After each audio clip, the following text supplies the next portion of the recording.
Have you been wondering what camera you should buy? Maybe you're looking at the expensive Sony camera body, or why not the Canon camera system? Why not consider the ignored middle child of the camera world, Panasonic? It's camera time! Sony E-mount, Canon EF-RF, Micro Four Thirds.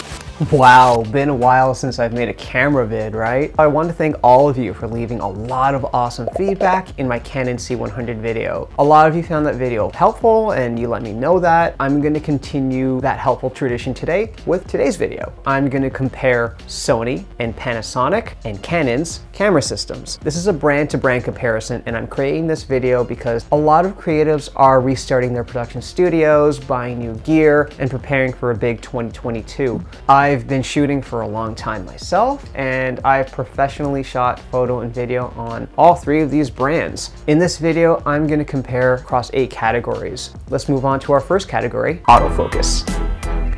Photography purists love to act like they're above using autofocus, but the truth is, autofocus is very helpful and it's an indispensable part of shooting good footage. Here's how it breaks down. Panasonic uses a contrast-based autofocus system. There is a lot to like about Panasonic cameras, which I'll get into later, but their contrast autofocus system is not one of them. It's extremely outdated technology that has barely evolved with time. It's slow, it hunts, and you're better off pretending that Panasonic's autofocus doesn't even exist. Even with the firmware updates, it's pretty bad. Canon's mirrorless cameras use dual pixel CMOS autofocus, or DPAF, and they have been since 2013. DPAF is in most of Canon's current generation cameras, from their mirrorless cameras to their EOS Cinecams, and Canon's DPAF is excellent. I've used it in documentaries that I produced with my C100 Mark II, and it kept up with the action nicely. Canon's DPAF is way better than Panasonic's contrast-based autofocus. But if you're talking autofocus, you cannot ignore Sony's fast hybrid autofocus system.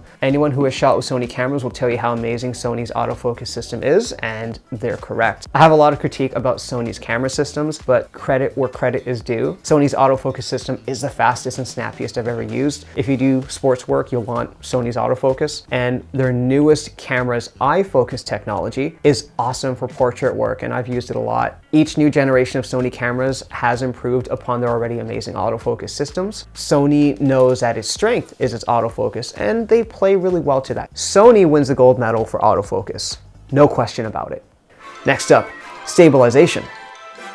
All three of these brands have some form of in-body image stabilization. My first experience with Sony's IBIS was with the Sony a6500, and that was the first Sony APS-C mirrorless camera which had in-body image stabilization, and I've used it again with this a7 III. Sony's in-body image stabilization, though, is quite bad. It's good for reducing micro jitters, but if you're planning on walking or moving while recording video, it will not impress, because when you compare it to Panasonic's optical image stabilizer system, you'll immediately see the difference. You can walk with the GH5 and get gimbal-like smoothness. So let's do a side-by-side test of Sony and Panasonic's image stabilization technology. On the left is my Sony a6500. The lens is not stabilized, so this is only in-body image stabilization. Same thing with the camera on the right. That's my Panasonic GH5. I put them both on top of a rumbling Toyota engine. Let's see how the stabilization performs side by side. As you can see, the Sony a6500 had a lot more jelloing and a lot more jiggle than the GH5. Poor Garfield, he just wanted a portrait.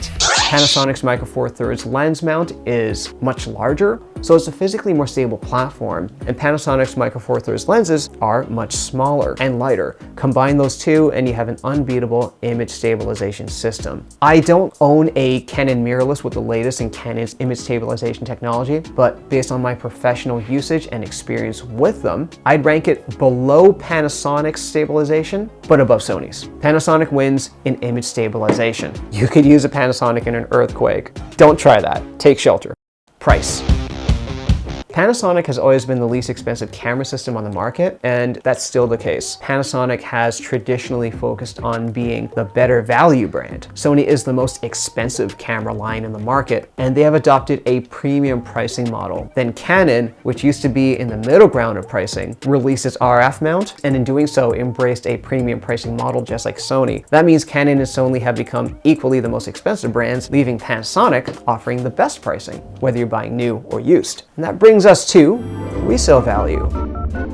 I've owned all three camera brands and I've resold all three camera brands. And the results on the used marketplace were interesting. First off, Panasonic, especially if you're talking Micro Four Thirds, always has the lowest resale value, because Sony's marketing group has done a good job convincing people that they need Sony if they're starting out and new. Every upcoming shooter I've met and worked with is obsessed with Sony mirrorless cameras, and they open their wallets for it and bend over for it. However, there is a but, because Sony's user base they seem to be in a constant upgrading arms race. Older Sony gear has awful resale value. It took me many months to find a buyer for my FS5, and you'll find that to be the case if you own older, previous generation Sony cameras as well. Sony users like to have the latest and greatest Sony camera bodies because, like I said before, Sony evolves and updates their autofocus system with each new camera body release. If you're selling an A7 II while A7 IIIs and A7R4s are on the market, you're going to have a bad time. Meanwhile, older Canon camera equipment like the C100, they hold their value pretty well, and the same goes for EF lenses. Even Sony shooters like EF lenses because they can adapt these to their E-mount. And EF lenses have excellent build and image quality. People love to give Canon hell, but Canon has a reputation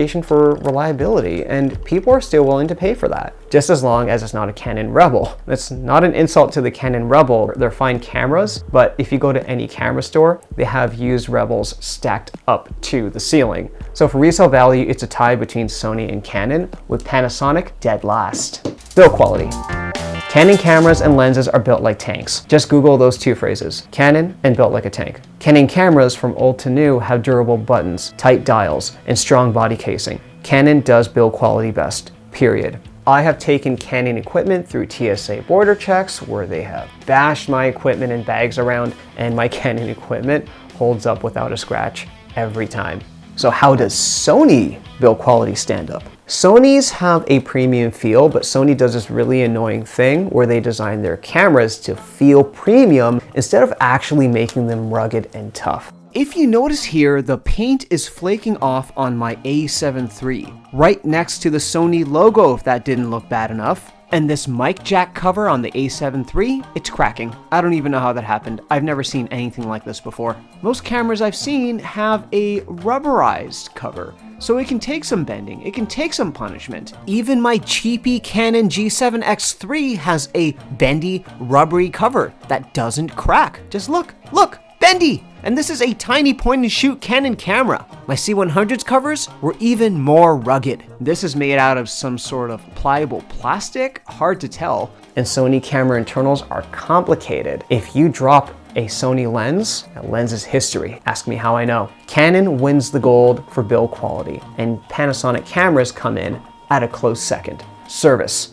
This is one of the most ignored aspects of camera ownership, but to a professional shooter, it's definitely the most important. Being able to get your broken equipment serviced is critical if you're doing paid professional work. You can have the best sensors in the game. If your camera breaks down or malfunctions and you can't get it easily serviced, that impressive spec sheet means nothing. My gear gets heavy use, so I've had service experiences with all three manufacturers. Canon gives the best service. I had an EFS 1755 whose focus ring stopped working. I sent it into Canon for repair, and the lens was back in my hands in 2 weeks. Every Canon shooter I know has similar experiences with Canon repairs. It's just how it goes with Canon. With Panasonic, I had a lens issue with my 12-35. A lot of dust was collecting between the first and second lens elements. It took Panasonic about 3 weeks to repair and return my lens to me. Not bad. Not as good as Canon, but still not bad. Then there's Sony. Grab a coffee because it's story time. I had a Sonar 55mm, like this one, develop focusing issues. And might I add, this lens was covered under an extended warranty. I brought it back to the retailer who sent it out to Sony on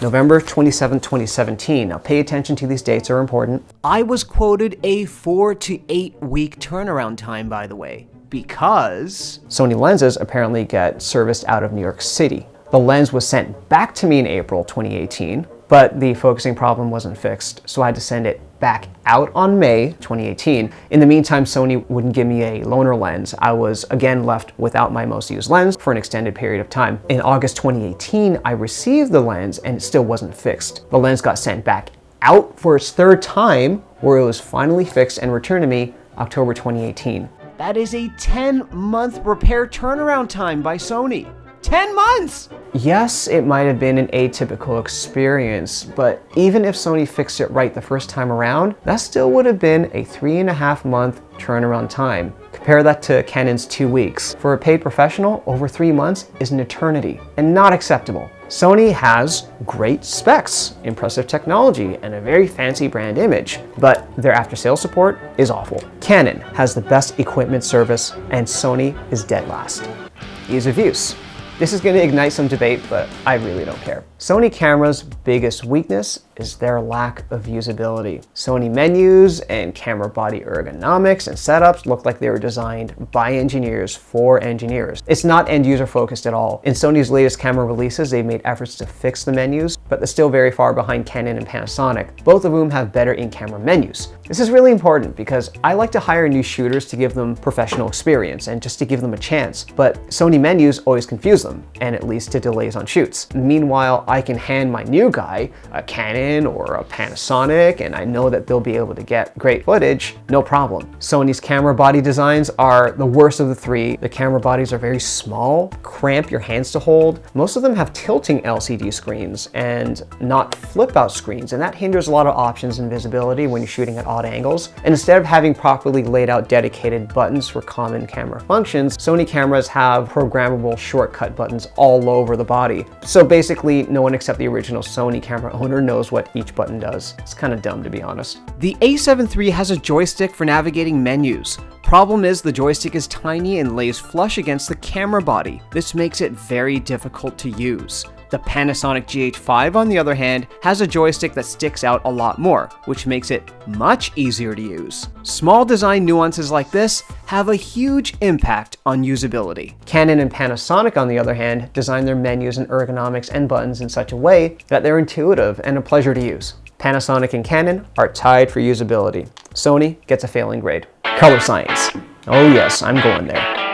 Canon skews red, Panasonic skews somewhat yellow. Sony footage is grayish green, which is awful. Sony footage needs color correction in post pretty much every time. Even their newest cameras, even like the A7 III. Sure, you could use Sony footage straight out the camera, but if you're doing corporate headshots or modeling portraits, your clients may not like the way their skin looks. As professionals, we're in deadline-driven environments, and Sony's delay turnaround times if you have to do all that. Canon, on the other hand, has incredible color science. Yes, Canon just has more red in their colors, but everyone's skin, from light-skinned people to dark-skinned people, has a red tinge. Canon's color science is perfect and flattering. Canon's shots are warmer, and if you expose correctly, they don't need much time in Lightroom or recoloring in post. Canon wins the color science battle. It's not even close. And that, ladies and gentlemen, is Canon versus Sony versus Panasonic. Camera specs change, but I find that these 8 elements have held consistent among the 3 brands for years. Each of these brands play to their strength. Sony has incredible autofocus. Canon's repair service is unbeatable. Panasonic's Micro Four Thirds offers outstanding value.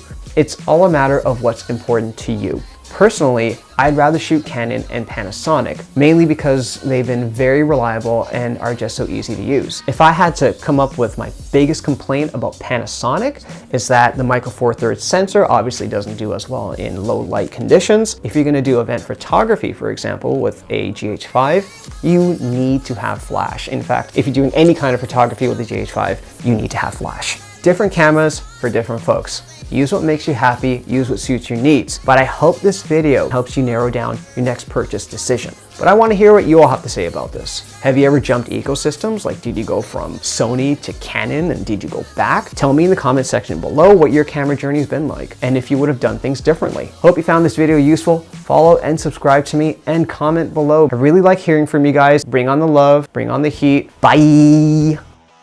How much do those cost anyway? Like $3,000? You know your smartphone can just do what 99% of these cameras can do, right? My niece has a TikTok account and she just has about 10,000 followers. She didn't have to buy a $4,000 camera either. She's just engaging and funny. It's all about engagement, fellas, not $4,000 cameras.